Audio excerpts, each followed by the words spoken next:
नमस्कार, lovely अरियावत channel में आपका स्वागत है। आप देख रहे हैं लवली अरियावत, मैं संतोष कुमार।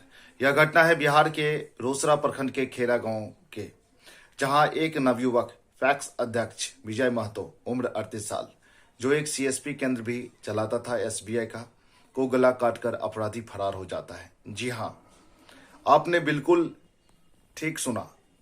जिस दिन उनका गला काटकर हत्या हो जाता है, उसी शाम को जब विजय महतो करीब शाम के 7 बजे वह समस्तीपुर से अपने घर आता है और कपड़ा चेंज करता है, तब कुछ ही मिनटों बाद उसके मोबाइल पर एक अज्ञात नंबर से फोन आता है कि हम बैंक के सीएसपी पर काम है, आप जल्दी आइए।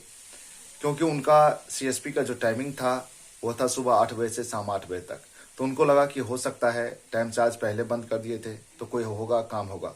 इसीलिए वो अपने घर से रवाना हो जाता है अपने सीएसपी केंद्र के लिए। सीएसपी केंद्र घर से कुछ ही दूरी पर था।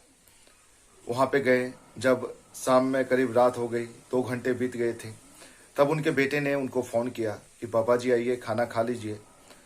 तब वो फ़ोन उठाते हैं और वो खुद जवाब देते हैं कि मैं 10 मिनट में आ जाता हूँ।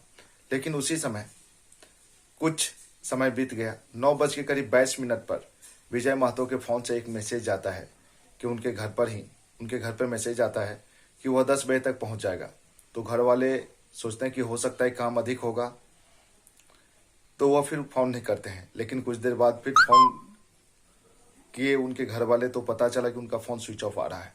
तो वहाँ से उनके सीएसपी केंद्र पर क्या हुआ, विजय महतो को कुर्सी पर ज़बरदस्ती बैठाकर मनचलों ने मारना चाहा, लेकिन वह किसी के हाथ नहीं आया, हट्टे कट्टे थे, अपराधियों के हत्थे नहीं चढ़ा।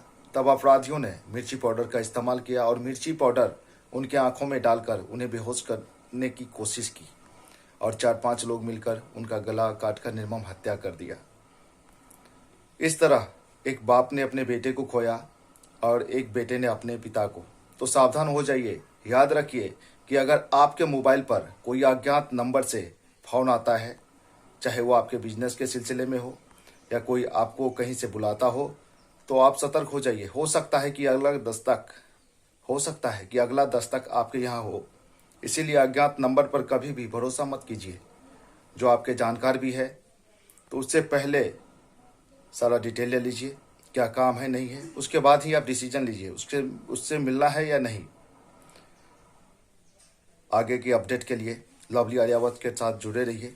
जय हिंद, जय भारत।